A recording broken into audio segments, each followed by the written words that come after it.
Good morning, students.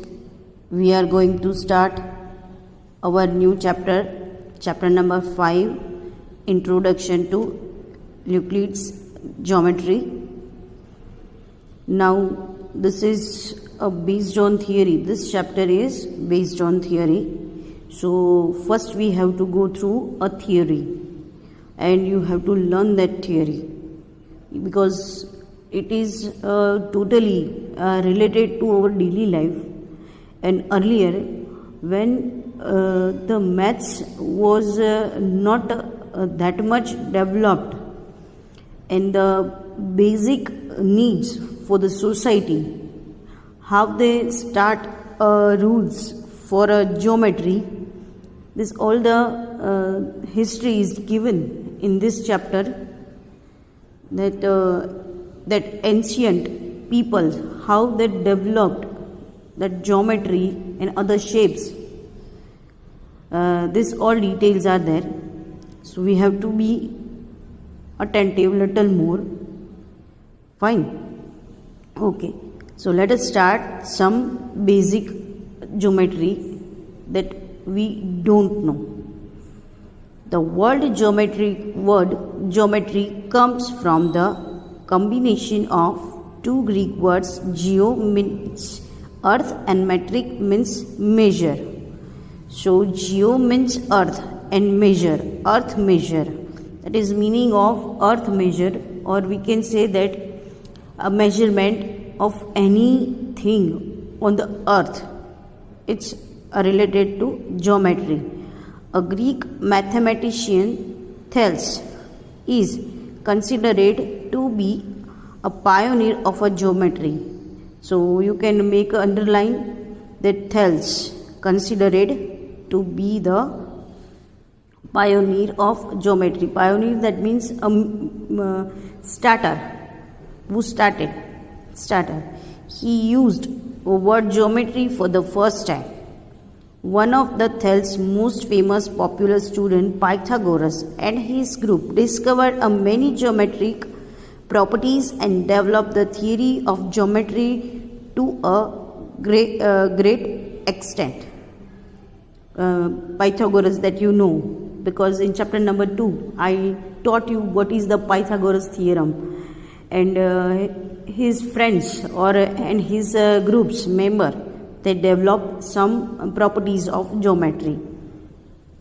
Substars were created between 800 BC to 500 BC. Buddha substar is the oldest. Implicitly, their construction implies knowledge or proof of Pythagoras' principle. Altars for the public worship contained combinations of rectangles, triangles, and trapeziums. Thus, the Indian knows a Pythagoras theorem before this birth. Aryabhatta, Brahmagupta, and Bhaskaracharya contributed the development of geometry. So, these are the name of the Indian mathematician who knows about the Pythagoras theorem before they developed or give to the boundaries of a solid are surfaces partitioning space. Surfaces have no thickness and their boundaries are curves in straight line.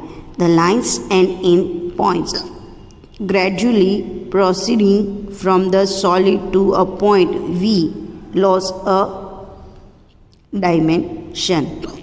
So here it is a table, very important table,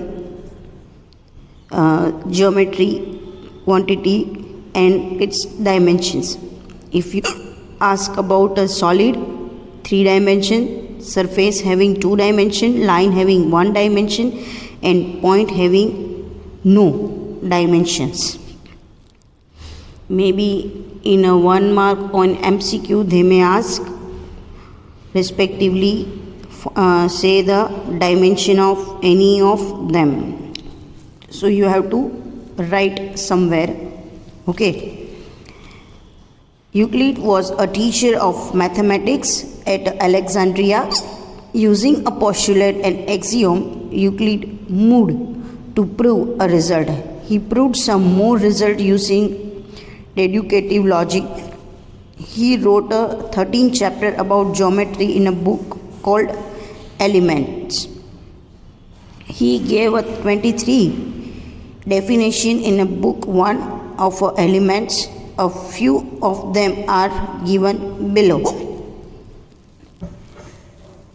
How many chapters he wrote? 13 chapter he wrote. Book name Elements and 23 definition in a one book of elements. Few are here. A point is that which has no part. A line is a breathlessness length.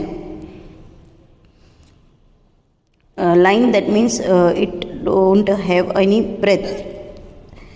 The end of a line are points.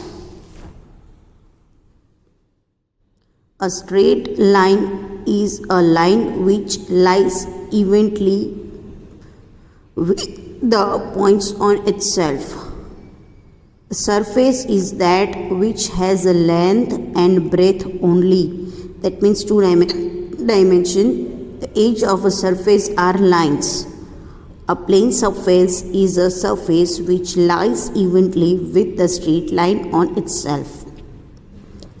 Now some of the Euclid's axiom given below. Things which are equal to the same thing are equal to one another.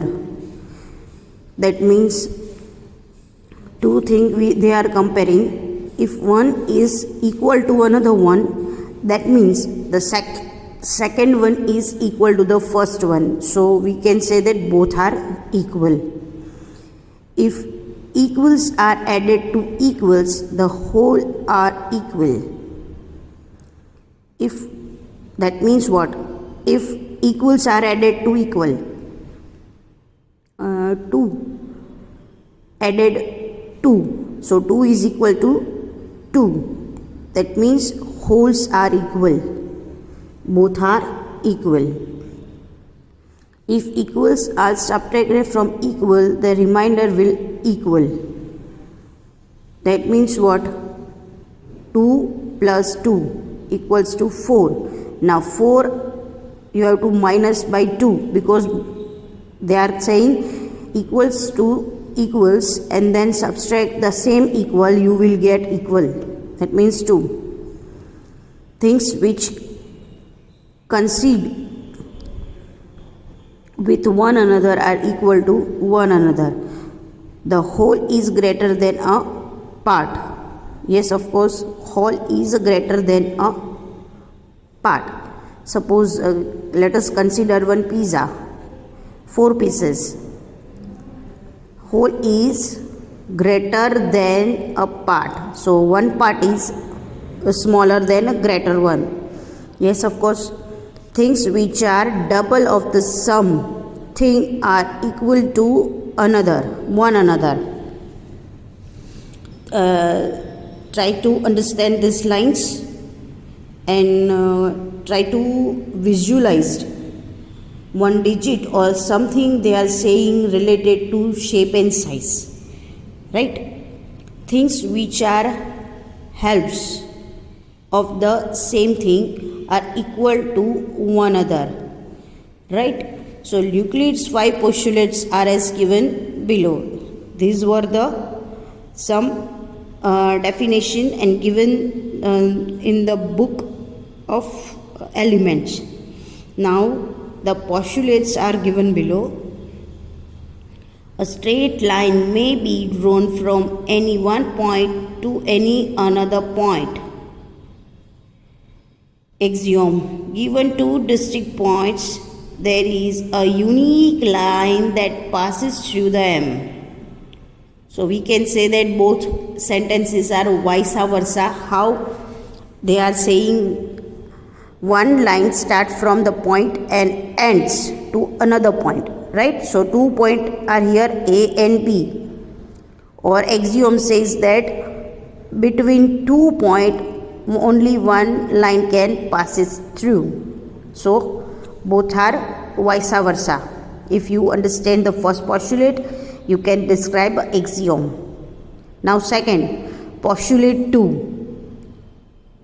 A terminated line can be produced indefinitely.